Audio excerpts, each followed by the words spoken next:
ਸੋ ਸਵਾਗਤ ਹੈ ਜੀ ਇੱਕ ਵਾਰ ਫਿਰ ਆਪ ਸਭ ਦਾ ਅੱਜ ਦੇ ਇਸ ਰਿਲੀਜੀਅਸ ਸੈਗਮੈਂਟ ਵਿੱਚ। ਪਿਛਲੇ ਲੰਮੇ ਸਮੇਂ ਤੋਂ ਭਾਈ ਗੁਰਸ਼ਰਨ ਸਿੰਘ ਜੀ ਜਿਹੜੇ ਕਿ ਗੁਰਦੁਆਰਾ ਸਿੰਘ ਸਭਾ ਸਰੀ ਵਿੱਚ ਆ ਕੇ ਹਰ ਰੋਜ਼ ਕਥਾ ਰਾਹੀਂ ਸੰਗਤਾਂ ਨੂੰ ਨਿਹਾਲ ਕਰ ਰਹੇ ਨੇ, ਸਟੂਡੀਓ ਦੇ ਵਿੱਚ ਆ ਕੇ ਸਾਡੇ ਨਾਲ ਮਹੱਤਵਪੂਰਨ ਵਿਸ਼ਿਆਂ ਬਾਰੇ ਸਾਂਝ ਪਾ ਰਹੇ ਨੇ। ਅੱਜ ਦਾ ਵੀ ਵਿਸ਼ਾ ਕੁਝ ਐਸਾ ਹੀ ਹੈ ਜਿਸ ਦੇ ਉੱਤੇ ਸਾਨੂੰ ਲੋੜ ਹੈ ਕਿ ਅਸੀਂ ਵਿਚਾਰ ਵਟਾਂਦਰਾ ਕਰੀਏ, ਕਿਉਂਕਿ ਅੱਜ ਜੋ ਮਿਲਗੋਬਾ ਹੋ ਰਿਹਾ ਸਾਡੇ ਇਤਿਹਾਸ ਵਿੱਚ ਸਾਨੂੰ ਪਤਾ ਹੀ ਨਹੀਂ ਲੱਗ ਰਿਹਾ।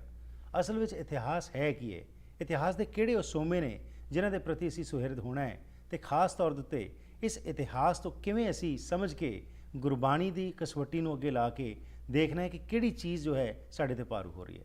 ਆਓ ਇਸੇ ਸੰਬੰਧ ਵਿੱਚ ਗੱਲਬਾਤ ਕਰਦੇ ਹਾਂ ਭਾਈ ਗੁਰਸ਼ਰਨ ਸਿੰਘ ਜੀ ਨਾਲ। ਜੀ ਆਨੰਦ ਜੀ, ਵਾਹਿਗੁਰੂ ਜੀ ਕਾ ਖਾਲਸਾ, ਵਾਹਿਗੁਰੂ ਜੀ ਕੀ ਫਤਿਹ ਜੀ। ਸੋ ਭਾਈ ਸਾਹਿਬ, ਇਤਿਹਾਸ ਦੀ ਜਦ ਗੱਲ ਕਰਨੀ ਹੈ ਤਾਂ ਸਾਡਾ ਇਤਿਹਾਸ ਬੜਾ ਸੁਨਹਿਰਾ ਇਤਿਹਾਸ ਹੈ, ਸਾਨੂੰ ਮਾਣ ਹੈ। ਹਾਂਜੀ। ਔਰ ਇਹ ਇਤਿਹਾਸ ਸੁਨਹਿਰਾ ਜਿਹੜਾ ਹੈ ਇਹ ਲੇਕਿਨ ਮਾਨ ਤੱਕ ਹੀ ਸੀਮਤ ਰਹਿ ਗਿਆ। ਜੋ ਇਸ ਵਿੱਚੋਂ ਅਸੀਂ ਸਿੱਖਣਾ ਸੀ, ਜੋ ਗ੍ਰੈਬ ਕਰਨਾ ਸੀ, ਸ਼ਾਇਦ ਉਸ ਵਿੱਚ ਅਸੀਂ ਥੋੜ੍ਹਾ ਜਿਹਾ ਪਿੱਛੇ ਰਹਿ ਰਹੇ ਹਾਂ ਤੇ ਮਨ ਘੜਤ ਇਤਿਹਾਸ ਜਿਹੜਾ ਉਹ ਸਾਡੇ ਤੇ ਭਾਰੂ ਹੁੰਦਾ ਜਾ ਰਿਹਾ। ਅੱਜ ਥੋੜ੍ਹਾ ਜਿਹਾ ਵਿਸਥਾਰ ਵਿੱਚ ਗੱਲ ਕਰੀਏ ਕਿ ਇਤਿਹਾਸ ਤੋਂ ਕਿਵੇਂ ਅਸੀਂ ਜਾਣੂ ਹੋਣਾ ਹੈ, ਕਿਹੜੀ ਚੀਜ਼ਾਂ ਤੋਂ ਸੁਚੇਤ ਹੋਣਾ ਹੈ, ਤੇ ਜੋ ਅੱਜ ਚਾਲਾਂ ਚੱਲ ਰਹੀਆਂ ਨੇ ਸਾਡੇ ਵਿੱਚੋਂ ਵੀ ਤੇ ਬਾਹਰਲੀਆਂ ਤਾਕਤਾਂ ਵੀ ਜਿਹੜੀਆਂ ਕੋਸ਼ਿਸ਼ਾਂ ਕਰ ਰਹੀਆਂ ਨੇ ਕਿ ਸਾਨੂੰ ਇਤਿਹਾਸ ਤੋਂ ਤੋੜ ਕੇ ਗਲਤ ਇਤਿਹਾਸ ਨਾਲ ਜੋੜ ਕੇ ਗੁਰਬਾਣੀ ਤੋਂ ਵੀ ਦੂਰ ਕੀਤਾ ਜਾ ਰਿਹਾ, ਕਿਵੇਂ ਇਸ ਤੋਂ ਅਸੀਂ ਸੁਚੇਤ ਹੋਈਏ? ਹਾਂਜੀ, ਇਤਿਹਾਸ ਦਾ ਜਿਹੜਾ ਅਰਥ ਆ ਵੀ ਜੋ ਇਨ ਬਿਨ ਵਾਪਰਿਆ, ਜੋ ਐਕਚੁਅਲ। ਠੀਕ ਹੈ। ਜਦੋਂ ਅਸੀਂ ਆਪਣੇ ਇਤਿਹਾਸ ਵੱਲ ਵੇਖਾਂਗੇ ਨਾ, ਸਾਨੂੰ ਸਾਡੇ ਇਤਿਹਾਸ ਵਿੱਚੋਂ ਜਿਹੜੇ ਨੇ ਉਹਨਾਂ ਦੀ ਇਤਿਹਾਸਕ ਗ੍ਰੰਥ ਉਹਨਾਂ ਦੀ ਪੜਚੋਲ ਕਰਨੀ ਪਵੇਗੀ। ਠੀਕ ਹੈ। ਉਹਦੇ ਲਈ ਸਾਨੂੰ ਹੋਰ ਗ੍ਰੰਥਾਂ ਦਾ ਸਹਾਰਾ ਵੀ ਲੈਣਾ ਪਵੇਗਾ, ਸਮੇਂ ਦੇ ਹਾਲਾਤਾਂ ਦਾ ਸਹਾਰਾ ਵੀ ਲੈਣਾ ਪਵੇਗਾ ਜੀ ਕਿ ਉਹ ਸਮਾਂ ਕਿੱਦਾਂ ਦਾ ਸੀ। ਮੈਂ ਇਤਿਹਾਸ ਨੂੰ ਪੜਚੋਲਣ ਦੀ ਗੱਲ ਦੱਸਣ ਡਿਆ ਵੀ ਜਦੋਂ ਆਪਾਂ ਇਤਿਹਾਸ ਦੀ ਖੋਜ ਕਰਨੀ ਆ ਜੀ, ਫਿਰ ਨਾਲ ਨਾਲ ਸਭ ਤੋਂ ਵੱਡਾ ਜਿਹੜਾ ਪੈਮਾਨਾ ਉਹ ਸਾਡੇ ਕੋਲ ਅੱਜ ਗੁਰੂ ਗ੍ਰੰਥ ਸਾਹਿਬ ਆ। ਠੀਕ। ਅਸੀਂ ਆਮ ਤੌਰ ਤੇ ਸਾਡਾ ਸਿੱਖ ਸਮਾਜ ਇਹ ਗੱਲ ਕਹਿ ਦਿੰਦਾ ਵੀ ਜੀ ਗਿਆਨੀ ਜੀ ਇਹ ਤੇ ਗੱਲ ਇਤਿਹਾਸ ਚੋਂ ਸਾਨੂੰ ਮਿਲ ਜਾਂਦੀ ਆ, ਪਰ ਮੈਂ ਉੱਥੇ ਇੱਕ ਬੇਨਤੀ ਕਰਾਂਗਾ ਵੀ ਇਤਿਹਾਸ ਚੋਂ ਸਾਨੂੰ ਬਹੁਤ ਕੁਝ ਮਿਲਦਾ, ਇਹ 'ਚ ਕੋਈ ਸ਼ੱਕ ਨਹੀਂ। ਸਿੱਖ ਜਿਹੜਾ ਹੈ ਇਤਿਹਾਸ ਤੋਂ ਬਿਨਾਂ ਮੁਰਦਾ ਵਾ। ਠੀਕ ਹੈ ਜੀ। ਗੁਰਬਾਣੀ ਥਿਊਰੀ ਆ, ਇਤਿਹਾਸ ਪ੍ਰੈਕਟੀਕਲ ਆ। ਠੀਕ ਹੈ। ਮਤਲਬ ਜੋ ਗੁਰਬਾਣੀ ਨੇ ਸਾਨੂੰ ਸਿਧਾਂਤ ਦਿੱਤੇ। ਠੀਕ। ਜਿਵੇਂ ਗੁਰਬਾਣੀ ਦੇ ਵਿੱਚ ਇੱਕ ਸ਼ਬਦ ਆਉਂਦਾ ਵੀ ਕਰਵਤ ਭਲਾ ਨਾ ਕਰਵਟ ਤੇਰੀ ਲਾਗ ਗਲੇ ਸੁਣ ਬਿਨਤੀ ਮੇਰੀ, ਵੀ ਹੇ ਰੱਬ ਜੀ ਮੈਨੂੰ ਆਰਾ ਤੇ ਪ੍ਰਵਾਨ ਆ ਪਰ ਤੇਰੀ ਪਿੱਠ ਪ੍ਰਵਾਨ ਨਹੀਂ ਹੈਗੀ। ਠੀਕ। ਵੀ ਮੇਰਾ ਤੇਰੇ ਨਾਲ ਇੰਨਾ ਪ੍ਰੇਮ ਆ ਤੇ ਉਸ ਪ੍ਰੇਮ ਦੀ ਖਾਤਰ ਆਪਣੇ ਤਨ ਨੂੰ ਵੀ ਮੈਂ ਚਰਵਾ ਸਕਦਾ ਨਾ ਜੀ। ਮੈਂ ਸਮਝਦਾ ਵੀ ਇਸ ਸ਼ਬਦ ਦੀ ਵਿਆਖਿਆ ਭਾਈ ਮਤੀ ਦਾਸ ਤੋਂ ਵਧੀਆ ਹੋਰ ਕੋਈ ਨਹੀਂ ਕਰ ਸਕਿਆ। ਠੀਕ। ਕਿਉਂਕਿ ਦਿੱਲੀ ਦੇ ਉਸੇ ਚਾਂਦਨੀ ਚੌਂਕ ਵਿੱਚ ਉਹਨਾਂ ਨੇ ਆਪਣੇ ਸੀਸ ਤੇ ਆਰਾ ਰਖਵਾ ਕੇ ਤੇ ਆਪਣੇ ਸਰੀਰ ਨੂੰ ਠੀਕ ਜਿਹੜਾ ਹੈ ਉਹ ਲੇਖੇ ਲਾ ਦਿੱਤਾ। ਇਸੇ ਤਰੀਕੇ ਨਾਲ ਜਦੋਂ ਵੀ ਅਸੀਂ ਇਤਿਹਾਸ ਨੂੰ ਪੜ੍ਹਨਾ, ਕਿਉਂਕਿ ਇਹ ਵਿਸ਼ਾ ਬੜਾ ਸੰਜੀਦਾ ਵਾ, ਮੈਂ ਦੋ ਚਾਰ ਪੱਖ ਹੋਰ ਵੀ ਤੁਹਾਡੇ ਨਾਲ ਸਾਂਝੇ ਕਰਾਂਗੇ ਇਸ ਸੰਬੰਧ ਦੇ ਵਿੱਚ ਜੀ। ਪਹਿਲੀ ਗੱਲ ਵੀ ਸਾਡਾ ਇਤਿਹਾਸ ਅਸੀਂ ਆਪ ਨਹੀਂ ਲਿਖਿਆ। ਬੜੇ ਘੱਟ ਐਸੇ ਲਿਖਾਰੀ ਨੇ ਜਿਹੜੇ ਸਿੱਖੀ ਸੋਚ ਨਾਲ ਸੰਬੰਧਿਤ ਸੀ। ਠੀਕ। ਫਿਰ ਦੋ ਗੱਲਾਂ ਜਦੋਂ ਵੀ ਅਸੀਂ ਇਤਿਹਾਸ ਨੂੰ ਪੜ੍ਹਨਾ ਖਾਸ ਕਰਕੇ ਧਿਆਨ ਰੱਖਣ ਯੋਗ। ਸਭ ਤੋਂ ਪਹਿਲਾਂ ਵੀ ਜਿਹੜੀ ਕਿਤਾਬ ਅਸੀਂ ਪੜ੍ਹ ਰਹੇ ਹਾਂ ਕਿਹਦੀ ਲਿਖੀ ਹੋਈ ਆ। ਠੀਕ ਹੈ ਜੀ। ਫਿਰ ਇਸ ਕਿਤਾਬ ਦੇ ਲਿਖਾਰੀ ਦਾ ਪਿਛੋਕੜ ਕੀ ਆ, ਉਹ ਕਿਹੜੀ ਚੀਜ਼ ਨਾਲ ਸੰਬੰਧਿਤ ਆ ਜੀ, ਕਿਹੜੀਆਂ ਮਾਨਤਾ ਨਾਲ ਉਹ ਸੰਬੰਧਿਤ ਰੱਖਣ ਵਾਲਾ ਵਾ। ਜਿਵੇਂ ਮੈਂ ਤੁਹਾਨੂੰ ਇੱਕ ਛੋਟੀ ਜਿਹੀ ਐਗਜ਼ਾਮਪਲ ਦਵਾਂ। ਮਤਲਬ ਵੀ ਜੇ ਤੇ ਕੋਈ ਗੁਰਬਾਣੀ ਦਾ ਖੋਜਕਾਰ ਇਤਿਹਾਸ ਲਿਖੇਗਾ ਤੇ ਉਹ ਇਤਿਹਾਸ ਦੇ ਜਦੋਂ ਵੀ ਉਹਨੇ ਗੱਲ ਕਰਨੀ ਹੋਊਗੀ ਗੁਰਬਾਣੀ ਦੇ ਐਂਗਲ ਤੋਂ ਕਰੇਗਾ। ਠੀਕ। ਜਿਵੇਂ ਮੈਂ ਛੋਟੀ ਜਿਹੀ ਗੱਲ ਇੱਕ ਹੋਰ ਐਗਜ਼ਾਮਪਲ ਦੇ ਦੇਵਾਂ। ਇੱਕ ਰੁੱਖ ਥੱਲੇ ਤਿੰਨ ਬੰਦੇ ਆ, ਇੱਕ ਲੱਕੜਹਾਰਾ, ਦੂਜਾ ਭੁੱਖਾ ਤੇ ਤੀਜਾ ਛਾਂ ਧੁੱਪ ਦਾ ਸਤਾਇਆ ਹੋਇਆ ਛਾਂ ਥੱਲੇ ਬਹਿਣ ਵਾਲਾ। ਠੀਕ ਹੈ। ਰੁੱਖ ਇੱਕੋ ਹੀ ਆ, ਬੰਦੇ ਤਿੰਨ ਆ, ਹਰ ਦਾ ਨਜ਼ਰੀਆ ਵੱਖਰਾ ਤੇ ਨਜ਼ਰੀਆ ਸਾਰਿਆਂ ਦਾ ਵੱਖਰਾ ਵੱਖਰਾ ਵੱਖਰਾ। ਇੱਕ ਚੀਜ਼ ਨੂੰ ਬਿਆਨ ਕਰਨ ਦਾ ਉਹਨਾਂ ਦਾ ਨਜ਼ਰੀਆ ਵੱਖਰਾ ਵੱਖਰਾ ਵਾ। ਠੀਕ। ਇਸੇ ਤਰੀਕੇ ਨਾਲ ਇਤਿਹਾਸ ਵੀ ਕੁਝ ਇਦਾਂ ਦਾ ਵਾ।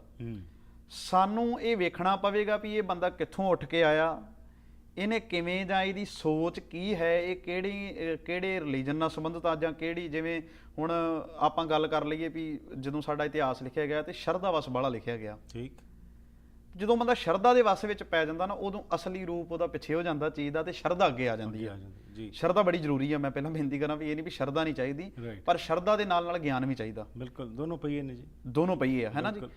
ਹੁਣ ਜਦੋਂ ਸ਼ਰਧਾ ਵਾਲੇ ਇਤਿਹਾਸਕਾਰ ਇਤਿਹਾਸ ਲਿਖਣ ਗਏ ਤੇ ਉਹਨਾਂ ਨੇ ਸ਼ਰਧਾ ਦੇ ਵਸ ਪਿਆ ਨੇ ਗੁਰੂ ਨਾਨਕ ਸਾਹਿਬ ਨੂੰ ਜਿਹੜਾ ਵਾ ਉਹ ਕਦੇ ਤਾਂ ਅਸਮਾਨਾਂ 'ਚ ਡਾਤਾ ਤੇ ਜਾਂ ਕਿਤੇ ਥੱਲਿਓਂ ਵੇਈ ਨਦੀ ਦੇ ਵਿੱਚ ਵਾੜ ਕੇ ਤੇ ਰੱਬ ਦੇ ਵਾਲੇ ਪਾਸੇ ਕੱਢਤਾ। ਇਹ ਹੈ ਸ਼ਰਧਾ ਦਾ ਪੱਖ। ਠੀਕ ਹੈ ਜੀ। ਕਿਉਂਕਿ ਉਹਨੇ ਇਹ ਵੇਖਿਆ, ਜਿਵੇਂ ਆਮ ਤੌਰ ਤੇ ਸਾਨੂੰ ਸੂਰਜ ਪ੍ਰਕਾਸ਼ ਦੇ ਵਿੱਚੋਂ ਅਜਿਹੀਆਂ ਘਟਨਾਵਾਂ ਬੜੀਆਂ ਮਿਲ ਜਾਣਗੀਆਂ। ਮੈਂ ਇੱਕ ਐਗਜ਼ਾਮਪਲ ਦੇਣਾ ਚਾਹਾਂਗਾ ਵੀ ਗੁਰੂ ਨਾਨਕ ਸਾਹਿਬ ਕਿਤੇ ਜਾ ਰਹੇ ਆ ਤੇ ਸਮੁੰਦਰ ਦੇ ਵਿੱਚ ਉਹ ਸਫ਼ਰ ਕਰ ਰਹੇ ਆ ਜੀ। ਨਾਲ ਉਹਨਾਂ ਦਾ ਜਿਹੜਾ ਬਾਲਾ ਤੇ ਮਰਦਾਨਾ, ਵੈਸੇ ਬਾਲੇ ਦਾ ਇੱਕ ਵਿਸ਼ਾ ਬੜਾ ਵੱਖਰਾ ਵਾ ਜੀ ਜੀ, ਠੀਕ ਹੈ ਜੀ, ਉਹ ਵੀ ਆਪਾਂ ਚਲੋ ਨਾਲ ਡਿਸਕਸ਼ਨ ਕਰ ਲਾਂਗੇ। ਮਰਦਾਨਾ ਜੀ, ਬਾਲੇ ਨੂੰ ਗੁਰੂ ਨਾਨਕ ਸਾਹਿਬ ਪੁੱਛਦੇ ਆ ਵੀ ਤੈਨੂੰ ਪਤਾ ਆਪਾਂ ਕਾਹਤੇ ਜਾ ਰਹੇ ਆ? ਕਹਿੰਦਾ ਜੀ ਮੈਨੂੰ ਤਾਂ ਨਹੀਂ ਪਤਾ। ਮਰਦਾਨਾ ਤੈਨੂੰ ਪਤਾ? ਕਹਿੰਦੇ ਨਹੀਂ ਮੈਨੂੰ ਵੀ ਨਹੀਂ ਪਤਾ।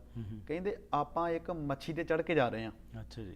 ਤੇ ਇਹ ਮੱਛੀ ਜਿਹੜੀ ਆ 40 ਕੋ ਲੰਮੀ ਆ, ਮੇਰੇ ਖਿਆਲ 160 ਕੋ ਲੰਮੀ ਆ ਤੇ 40 ਕੋ ਚੌੜੀ ਆ। ਅੱਛਾ ਜੀ। ਹੁਣ ਦੁਨੀਆ ਦੇ ਇਤਿਹਾਸ 'ਚ ਏਡੀ ਵੱਡੀ ਮੱਛੀ ਕਿਤੇ ਹੋਈ ਆ? ਸਾਨੂੰ ਕੋਈ, ਕਿਉਂਕਿ ਤੁਸੀਂ ਜੇ ਇਤਿਹਾਸ ਨੂੰ ਪੜ੍ਹੋਗੇ ਤੇ ਆਪਾਂ ਆਮ ਤੌਰ ਤੇ ਪੜ੍ਹਦੇ ਰਹੇ ਵੀ ਹੜੱਪਾ ਦੀ ਸੱਭਿਅਤਾ, ਸਿੰਧੂ ਘਾਟੂ ਦੀ ਸੱਭਿਅਤਾ, ਉਦੋਂ ਕਿਵੇਂ ਦੀਆਂ ਗਲੀਆਂ ਹੁੰਦੀਆਂ ਸੀ, ਉਹ ਸਾਰਾ ਸਾਨੂੰ ਵਿਦਵਾਨਾਂ ਨੇ ਖੋਜ ਕੇ ਵੀ ਅੱਜ ਤੋਂ ਪਹਿਲਾਂ ਲੋਕ ਕਿੱਦਾਂ ਦੇ ਹੁੰਦੇ ਸੀ, ਸਾਰਾ ਕੁਝ, ਪਰ ਏਡੀ ਵੱਡੀ ਮੱਛੀ ਲੱਭੀ ਨਹੀਂ ਕਿਤੇ। ਰਾਈਟ। ਪਰ ਇਹਦਾ ਸੰਕੇਤ ਤਾਂ ਇਹੀ ਹੈ ਕਿ ਵੀ ਜੀ ਬੇੜੇ ਤੇ ਜਾ ਰਹੇ ਹੈ ਨਾ ਜੀ। ਤੇ ਹੁਣ ਮਤਲਬ ਵੇਖੋ, ਹੁਣ ਤੁਹਾਡਾ ਨਜ਼ਰੀਆ ਇਦਾਂ ਦਾ ਸੀ, ਤੁਸੀਂ ਉਹਨੂੰ ਉਦਾਂ ਲੈ ਲਿਆ ਨਾ। ਰਾਈਟ। ਪਰ ਐਕਚੁਅਲ ਦੇ ਵਿੱਚ ਜੇ ਆਪਾਂ ਮੱਛੀ ਨੂੰ ਹੀ ਮੰਨ ਕੇ ਚੱਲੀਏ ਤੇ ਮੱਛੀ ਕੋਈ ਏਡੀ ਵੱਡੀ ਜਿਹੜੀ ਹੋ ਨਹੀਂ ਸਕਦੀ ਜਾਂ ਹੋਈ ਨਹੀਂ। ਇਹਨੂੰ ਕਹਿੰਦੇ ਨੇ ਸ਼ਰਧਾ ਵਸ ਲਿਖ ਦੇਣਾ। ਠੀਕ ਹੈ। ਠੀਕ ਹੈ ਜੀ। ਹੋਰ ਆਪਾਂ ਜਦੋਂ ਇਤਿਹਾਸ ਵਿੱਚੋਂ ਪੜਚੋਲਾਂਗੇ ਤੇ ਇਸੇ ਸੂਰਜ ਪ੍ਰਕਾਸ਼ ਦੇ ਵਿੱਚੋਂ ਕਈ ਗੱਲਾਂ ਐਸੀਆਂ ਨੇ ਜਿਹੜੀਆਂ ਸ਼ਰਧਾ ਵਸ ਲਿਖੀਆਂ ਗਈਆਂ ਤੇ ਸ਼ਰਧਾ ਇੰਨੀ ਜ਼ਿਆਦੀ ਉਭਾਰ ਦਿੱਤੀ ਗਈ ਕਿ ਜਿਹੜਾ ਗੁਰਮਤ ਦਾ ਸਿਧਾਂਤ ਸੀ ਉਹਨੂੰ ਨੀਵਾਂ ਰਹਿ ਗਿਆ ਹੈ ਨਾ। ਹੁਣ ਆ ਜਿਹੜਾ ਬਾਲਾ ਪਾਤਰ ਆ ਜੀ, ਬਾਲਾ ਵੀ ਇੱਕ ਜਿਹੜਾ ਹੈ ਉਹ ਪਾਤਰ ਘਸੋੜਿਆ ਗਿਆ। ਗੁਰੂ ਨਾਨਕ ਸਾਹਿਬ ਦੇ ਨਾਲ ਬਾਲਾ ਕੋਈ ਨਹੀਂ ਹੋਇਆ ਵੈਸੇ। ਤੇ ਕਿਉਂਕਿ ਜੇ ਤੁਸੀਂ ਵੇਖੋ ਬਾਲੇ ਵਾਲੀ ਸਾਖੀ ਜਿਹੜੀ ਆ, ਇਹ ਚਲੋ ਖੈਰ ਇਹ ਆਪਾਂ ਅਗਲੇ ਐਪੀਸੋਡ ਦੇ ਵਿੱਚ ਕਿਤੇ ਜ਼ਰੂਰ ਇਹਨੂੰ ਪੂਰਾ ਕਵਰ ਕਰਨਾ ਚਾਹਾਂਗੇ ਕਿ ਇਹ ਕਾਲਪਨਿਕ ਇੱਕ ਸੀ ਜਾਂ ਇਹ ਵਾਕਿਆ 'ਚ ਹੀ ਭਾਈ ਬਾਲਾ ਦਾ ਜਿਹੜਾ ਅਸੀਂ ਜ਼ਿਕਰ ਕਰਨੇ ਸੀ, ਇਹਦੇ ਬਾਰੇ ਜ਼ਰੂਰ ਕਰਾਂਗੇ। ਤੇ ਇਹ ਵੈਸੇ ਮੈਂ ਇੱਕ ਕਹਿ ਦੇਵਾਂ ਵੀ ਭਾਈ ਗੁਰਦਾਸ ਨੇ ਲਿਖਿਆ ਵੀ ਇੱਕ ਬਾਬਾ ਕਾਲ ਰੂਪ, ਦੂਜਾ ਰਬਾਬੀ ਮਰਦਾਨਾ। ਖੈਰ ਇਹ ਪੱਖ ਵੱਖਰਾ ਵਾ, ਇਹਦੇ ਲਈ ਤੇ ਹੁਣ ਵੈਸੇ ਵੀ ਵਿਦਵਾਨਾਂ ਨੇ ਬੜਾ ਲਿਖਿਆ ਇਸ ਚੀਜ਼ ਬਾਰੇ, ਜਾਂ ਤੁਹਾਨੂੰ ਸਾਰਾ ਕੁਝ ਮਿਲ ਜਾਵੇਗਾ। ਪਰ ਮੈਂ ਜਿਹੜੀ ਬੇਨਤੀ ਕਰ ਲਿਆ ਸੀ, ਇੱਕ ਬੰਦਾ ਉਹ ਆ ਜਿਹੜਾ ਸ਼ਰਧਾ ਵਾਸਤੇ ਇਤਿਹਾਸ ਲਿਖ ਰਿਹਾ। ਠੀਕ ਹੈ। ਸ਼ਰਧਾ ਵਸ ਇਹ ਵੀ ਹੁੰਦਾ ਵਾ ਵੀ ਜਿਵੇਂ ਮੰਨ ਲਓ ਵੀ ਆਮ ਤੌਰ ਤੇ ਜਿਹੜੇ ਵੇਦਾਂ ਨਾਲ ਸੰਬੰਧਿਤ ਰੱਖਣ ਵਾਲੇ ਜਾਂ ਜਿਹੜੇ ਦੇਵੀ ਦੇਵਤੇ ਆ ਉਹ ਉੱਡਦੇ ਵਿਖਾਏ ਗਏ, ਉਹ ਕਿਤੇ ਅਸਮਾਨ 'ਚ ਰਹਿੰਦੇ ਵਿਖਾਏ ਗਏ ਨਾ। ਉਹਨਾਂ ਨੇ ਸੋਚਿਆ ਵੀ ਮੈਂ ਵੀ ਗੁਰੂ ਨਾਨਕ ਨੂੰ ਉੱਪਰ ਚੁੱਕਣਾ, ਵੀ ਜੇ ਉਹਨਾਂ ਦਾ ਦੇਵਤਾ ਉੱਡ ਸਕਦਾ ਰਾਈਟ ਤੇ ਮੈਂ ਵੀ ਗੁਰੂ ਨਾਨਕ ਸਾਹਿਬ ਨੂੰ ਉਡਾਊਂਗਾ। ਮੈਂ ਵੀ ਆਖੂ ਵੀ ਉਹ ਹਵਾ 'ਚ ਉੱਡਦੇ ਫਿਰਦੇ ਹੀ ਹੈ ਨਾ।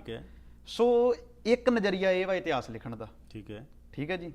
ਇਹ ਭਾਵੇਂ ਇੱਕ ਸਨੇਹ ਜ਼ਿਆਦਾ ਸੀ, ਇਸ ਕਰਕੇ ਭਾਵੇਂ ਉਹਨਾਂ ਦੀ ਕੋਈ ਬੈਡ ਇੰਟੈਂਸ਼ਨ ਨਹੀਂ ਸੀ। ਹਾਂਜੀ ਹਾਂਜੀ, ਬਿਲਕੁਲ ਬਿਲਕੁਲ। ਉਹਨਾਂ ਦੀ ਕੋਈ ਹੋ ਸਕਦਾ ਮੰਦੀ ਭਾਵਨਾ ਨਾਮ ਹੀ ਹੋਵੇ ਉਹਨਾਂ ਦੀ, ਵੀ ਕੋਈ ਵੀ ਨਹੀਂ ਚਾਹੁੰਦਾ ਵੀ ਮੈਂ ਆਪਣੇ ਗੁਰੂ ਨੂੰ ਨੀਵਾਂ ਵਿਖਾਵਾਂ। ਪਰ ਜਦੋਂ ਇਹਦਾ ਇਫੈਕਟ ਲੋਕਾਂ ਤੇ ਪੈਂਦਾ ਵਾ, ਦੇਖੋ ਕਈ ਗੱਲਾਂ ਆਪਣੇ ਤੱਕ ਸੀਮਤ ਚੰਗੀਆਂ ਹੁੰਦੀਆਂ ਵਾ ਵੀ ਤੁਸੀਂ ਕਿਹੜੇ ਚੀਜ਼ ਨੂੰ ਕਿੱਦਾਂ ਵੇਖ ਰਹੇ ਹੋ, ਪਰ ਉਹਨੂੰ ਤੁਸੀਂ ਹਰ ਇੱਕ ਤੇ ਥੋਪ ਨਹੀਂ ਸਕਦੇ। ਠੀਕ ਹੈ ਜੀ। ਉਹ ਇੰਨੀ ਕੁ ਸ਼ਰਧਾ ਵਧਾ ਦਿੱਤੀ ਗਈ ਵੀ ਗਿਆਨ ਦਾ ਪੱਖ ਬਿਲਕੁਲ ਹੀ ਡਾਊਨ ਕਰ ਦਿੱਤਾ ਗਿਆ। ਹੁਣ ਜੇ ਤੁਸੀਂ ਉਹਨਾਂ ਗ੍ਰੰਥਾਂ ਦੀ ਗੱਲ ਵੇਖੋ ਵੀ ਗੁਰੂ ਨਾਨਕ ਸਾਹਿਬ ਨੂੰ ਬਾਬਾ ਫਰੀਦ ਜੀ ਮਿਲੇ ਇੱਕ ਜੰਗਲ ਦੇ ਵਿੱਚ। ਹੁਣ ਬਾਬਾ ਫਰੀਦ ਤੇ ਗੁਰੂ ਨਾਨਕ ਸਾਹਿਬ ਤੋਂ ਬਹੁਤ ਸਮਾਂ ਪਹਿਲਾਂ ਹੋਏ ਆ ਹੈਨਾ, ਪਰ ਉਹਨਾਂ ਨੇ ਇਦਾਂ ਦੀਆਂ ਕਰਾਮਾਤੀ ਗੱਲਾਂ ਜਿਹੜੀਆਂ ਉਹ ਸਾਡੇ ਇਤਿਹਾਸ ਦੇ ਵਿੱਚ ਵਾੜ ਦਿੱਤੀਆਂ ਸ਼ਰਧਾ ਦੇ ਵਸ ਹੋ ਕੇ। ਹੁਣ ਜਿਹੜਾ ਦੂਜਾ ਪੱਖ, ਇਹ ਤੇ ਸੀ ਸ਼ਰਧਾ ਦੀ ਗੱਲ ਜੀ। ਦੂਜਾ ਤੁਹਾਡਾ ਦੁਸ਼ਮਣ ਇਤਿਹਾਸ ਲਿਖ ਰਿਹਾ, ਉਹ ਜਦੋਂ ਵੀ ਤੁਹਾਨੂੰ ਲਿਖੇਗਾ ਤੁਹਾਨੂੰ ਨਫ਼ਰਤ ਦੀ ਭਾਵਨਾ ਨਾਲ ਤੇ ਇੱਕ ਵੱਖਵਾਦੀ ਤੇ ਅੱਤਵਾਦੀ ਕਹਿ ਕੇ ਲਿਖੇਗਾ। ਠੀਕ ਹੈ। ਠੀਕ ਹੈ ਜੀ। ਰਾਈਟ। ਕਿਉਂਕਿ ਉਹਨੇ ਤੁਹਾਨੂੰ ਇੱਕ ਗੁੰਡਾ ਮੰਨਿਆ ਹੋਇਆ, ਇੱਕ ਅੱਤਵਾਦੀ ਮੰਨਿਆ ਹੋਇਆ, ਤੇ ਉਹ ਤੁਹਾਨੂੰ ਹਰ ਗੱਲ ਤੇ ਬਲੇਮ ਕਰੇਗਾ ਜੀ। ਉਹ ਤੁਹਾਡੀ ਸਹੀ ਗੱਲ ਨੂੰ ਵੀ ਬਿਲਕੁਲ ਤੋੜ ਮਰੋੜ ਕੇ ਪੇਸ਼ ਕਰੇਗਾ ਹੈ ਨਾ ਜੀ। ਦੂਜਾ ਪੱਖ ਇਤਿਹਾਸ ਦਾ ਜਿਹੜਾ ਲਿਖਣ ਦਾ ਇਹ ਹੋਇਆ। ਹੁਣ ਸਿੱਖ ਇਤਿਹਾਸ ਦੇ ਜਿਹੜੇ ਸੋਮੇ ਸੀ, ਜਾਂ ਜੇ ਕੋਈ ਇੱਕ ਦਾ ਸਿੱਖ ਪਰਿਵਾਰ ਨਾਲ ਸੰਬੰਧਿਤ ਰੱਖਣ ਵਾਲਾ ਸੀ, ਉਹਨੇ ਜਾਂ ਸ਼ਰਧਾ ਪੱਖ ਤੋਂ ਲਿਖ ਲਿਆ, ਤੇ ਜਾਂ ਉਹਨੇ ਜਿਹੜਾ ਅਸੀਂ ਦੂਜਿਆਂ ਦਾ ਪੜ੍ਹਦੇ ਆ ਉਹਨਾਂ ਨੇ ਹੋਰ ਪੱਖ ਤੋਂ ਤੇ ਆਪਣੇ ਨਜ਼ਰੀਏ ਤੋਂ ਲਿਖਿਆ। ਪਰ ਹੁਣ ਸਿੱਖ ਨੇ ਕੀ ਕਰਨਾ, ਸਵਾਲ ਇੱਥੇ ਆਣ ਕੇ ਨਿਬੜਦਾ, ਸਿੱਖ ਨੇ ਕਿਵੇਂ ਫੈਸਲਾ ਕਰਨਾ ਜੀ। ਠੀਕ ਹੈ ਜੀ। ਇੱਕ ਗੱਲ ਦਾ ਖਿਆਲ ਕਰ ਲਓ ਵੀ ਸਾਡਾ ਬਹੁਤਾ ਇਤਿਹਾਸ ਨਿਰਮਲਿਆਂ ਨੇ ਲਿਖਿਆ। ਠੀਕ ਹੈ। ਅੱਜ ਜਿਹੜਾ ਸਾਡੇ ਵਿੱਚ ਜਿਹੜੀ ਸਭ ਤੋਂ ਵੱਡੀ ਘਾਟ ਆਈ ਨਾ, ਜਿਵੇਂ ਗੁਰਦੁਆਰਿਆਂ ਵਿੱਚ ਜੋਤਾਂ ਜਗਦੀਆਂ, ਨਾਰੀਅਲ ਰੱਖਿਆ ਜਾਂਦਾ, ਅਖੰਡ ਪਾਠਾਂ ਦੀ ਜਿਹੜੀ ਮਰਿਆਦਾ ਜਾਂ ਜੁੱਦਾਂ ਵੀ ਆ ਹੈ ਨਾ, ਇਹ ਸਾਰੀ ਨਿਰਮਲਿਆਂ ਦੀ ਦੇਣ ਆ। ਉਹਨਾਂ ਨੇ ਆਪਣੇ ਆਪ ਨੂੰ, ਹੁਣ ਸ਼੍ਰੀ ਚੰਦ ਦੀ ਜੇ ਆਪਾਂ ਗੱਲ ਕਰ ਲਈਏ ਤੇ ਜੀ, ਗੁਰੂ ਗ੍ਰੰਥ ਸਾਹਿਬ ਦੀ ਬਾਣੀ ਦੇ ਵਿੱਚ ਸ਼੍ਰੀ ਚੰਦ ਬਾਰੇ ਜਦੋਂ ਆਪਾਂ ਪੜ੍ਹਦੇ ਹਾਂ ਜਾਂ ਲਿਖਿਆ ਮਿਲਦਾ ਵਾ, ਤੇ ਭਾਈ ਸੱਤਾ ਤੇ ਬਲਵੰਡ ਇਹ ਗੱਲ ਕਹਿੰਦੇ ਆ ਵੀ ਦਿਲ ਖੋਟੇ ਆਕੀ ਫਿਰਨ ਬਨ ਭਾਰ ਉਚਾਇਨ ਛੱਟ ਗਏ, ਵੀ ਜਿਹੜਾ ਸ਼੍ਰੀ ਚੰਦ ਸੀ ਉਹ ਦਿਲਾਂ ਦਾ ਖੋਟਾ ਸੀ ਬੰਦਾ। ਹੁਣ ਸ਼੍ਰੀ ਚੰਦ ਨੂੰ ਗੁਰੂ ਨਾਨਕ ਨਾਲੋਂ ਵੱਡਾ ਸਾਬਤ ਕਰ ਦਿੱਤਾ ਗਿਆ ਅੱਜ। ਰਾਈਟ। ਠੀਕ ਹੈ ਜੀ। ਇਥੋਂ ਤੱਕ ਗੁਰੂ ਰਾਮਦਾਸ ਮਹਾਰਾਜ ਨੂੰ ਆਪਣੀ ਦਾੜੀ ਦੇ ਨਾਲ ਸ਼੍ਰੀ ਚੰਦ ਦੇ ਪੈਰ ਸਾਫ਼ ਕਰਦੇ ਵੀ ਜੀ। ਵਿਖਾ ਦਿੱਤਾ ਗਿਆ। ਹੁਣ ਕਿੱਡੀ ਵੱਡੀ ਦੁੱਖ ਵਾਲੀ ਗੱਲ ਆ ਵੀ ਗੁਰੂ ਰਾਮਦਾਸ ਤੇ ਸ਼੍ਰੀ ਚੰਦ ਦਾ ਕੀ ਮੇਲ। ਗੁਰੂ ਰਾਮਦਾਸ ਏਡੀ ਪਹੁੰਚੀ ਹੋਈ ਚੀਜ਼, ਸ਼੍ਰੀ ਚੰਦ ਜਿਹੜਾ ਵਾ ਉਹਦੇ ਬਾਰੇ ਬਾਣੀ ਕਹਿ ਰਹੀ ਵੀ ਦਿਲਾਂ ਦਾ ਖੋਟਾ ਵਾ ਨਾ। ਰਾਈਟ। ਤੇ ਦੂਸਰੇ ਪਾਸੇ ਇਤਿਹਾਸਕਾਰਾਂ ਨੇ ਉਹੀ ਗੁਰੂ ਸਾਹਿਬ ਦੇ ਕੇਸਾਂ ਨਾਲ ਜਿਹੜਾ ਹੈਗਾ ਉਹ ਕੇਸਾਂ ਦੀ ਬੇਅਦਬੀ ਕਰਨ ਵਾਲੀ ਗੱਲ ਹੋ ਜਾਂਦੀ ਹੈ ਨਾ। ਲੇਕਿਨ ਉਸ ਨੂੰ ਵੀ ਅਸੀਂ ਪ੍ਰਵਾਨ ਕਰ ਲਿਆ ਤੇ ਉਸ ਨੂੰ ਵੀ ਅਸੀਂ ਸਿਰੇ ਮੱਥੇ ਨਮਸਤਕ ਹੋ ਗਏ ਤੇ ਅਸੀਂ ਕਿਹਾ ਕਿ ਨਹੀਂ, ਕਿੰਨੀ ਸ਼ਰਧਾ ਸੀ, ਦੇਖੋ ਕਿ ਗੁਰੂ ਸਾਹਿਬ ਦਾ ਇਸ ਪੁੱਤਰ ਸੀ ਤੇ ਗੁਰੂ ਸਾਹਿਬ ਨੇ ਅੱਗੇ ਫਰਦਰ ਕਿੰਨੀ ਉਹਨਾਂ ਨੂੰ ਰਿਸਪੈਕਟ ਦਿੱਤੀ। ਲੇਕਿਨ ਇਹ ਭੁੱਲ ਗਏ ਕਿ ਇਸ ਨਾਲ ਸੱਟ ਕੀ ਵੱਜ ਰਹੀ ਹੈ, ਇਸ ਸਿਧਾਂਤ ਨੂੰ ਕਿੰਨੀ ਵੱਡੀ ਸੱਟ ਵੱਜ ਰਹੀ ਹੈ। ਇੱਕ ਗੁਰੂ ਅਮਰਦਾਸ ਸਾਹਿਬ ਦੇ ਜੀਵਨ ਦੀ ਤੁਸੀਂ ਘਟਨਾ ਵੇਖ ਲਓ। ਇਹਦੇ ਬਾਰੇ ਲੈਣੇ ਜੀ ਗੱਲਬਾਤ ਕਰਦੇ ਹਾਂ ਇਸ ਛੋਟੀ ਜਿਹੀ ਬ੍ਰੇਕ ਤੋਂ ਬਾਅਦ ਕਿ ਗੁਰੂ ਅਮਰਦਾਸ ਸਾਹਿਬ ਜੀ ਜਿਹੜੀ ਤੁਸੀਂ ਘਟਨਾ ਦਾ ਜ਼ਿਕਰ ਕਰ ਰਹੇ ਹੋ, ਇਸ ਛੋਟੀ ਜਿਹੀ ਬ੍ਰੇਕ ਤੋਂ ਬਾਅਦ ਜਾਣਕਾਰੀ ਲੈਣੇ। ਕੀ ਤੁਸੀਂ ਕਰਜ਼ੇ ਦੇ ਬੋਝ ਹੇਠ ਦੱਬੇ ਹੋ? ਸਮਝ ਨਹੀਂ ਆਉਂਦਾ ਕੀ ਕਰੋ? ਫਾਈਨੈਂਸ਼ੀਅਲ ਪ੍ਰੋਬਲਮਸ ਤੁਹਾਡੀ ਫੈਮਿਲੀ ਲਾਈਫ ਦੇ ਉੱਤੇ ਮਾੜਾ ਅਸਰ ਪਾ ਸਕਦੀਆਂ ਹਨ। ਜੇ ਤੁਸੀਂ ਇਸ ਮੁਸ਼ਕਲ 'ਚ ਹੋ ਤਾਂ ਅਸੀਂ ਤੁਹਾਡੀ ਮਦਦ ਕਰ ਸਕਦੇ ਹਾਂ। ਅਸੀਂ ਤੁਹਾਡੇ ਕਰਜ਼ੇ ਨੂੰ ਵੱਧ ਤੋਂ ਵੱਧ ਘਟਾ ਕੇ ਰਹਿੰਦੀ ਰਕਮ ਨੂੰ ਇੰਟਰਸਟ ਫ੍ਰੀ ਕਿਸ਼ਤਾਂ 'ਚ ਬਦਲ ਸਕਦੇ ਹਾਂ। ਅਸੀਂ ਤੁਹਾਨੂੰ ਕਰਜ਼ੇ ਤੋਂ ਮੁਕਤ ਕਰਾ ਕੇ ਨਵੀਂ ਜ਼ਿੰਦਗੀ ਜੀਣ ਵਿੱਚ ਤੁਹਾਡੀ ਮਦਦ ਕਰ ਸਕਦੇ ਹਾਂ। 186679088984 ਬਿਜ਼ਨਸ ਸੋਲੂਸ਼ਨਜ਼, ਤੁਹਾਡੀ ਪਰੇਸ਼ਾਨੀ ਵਿੱਚ ਤੁਹਾਡਾ ਸਾਥੀ।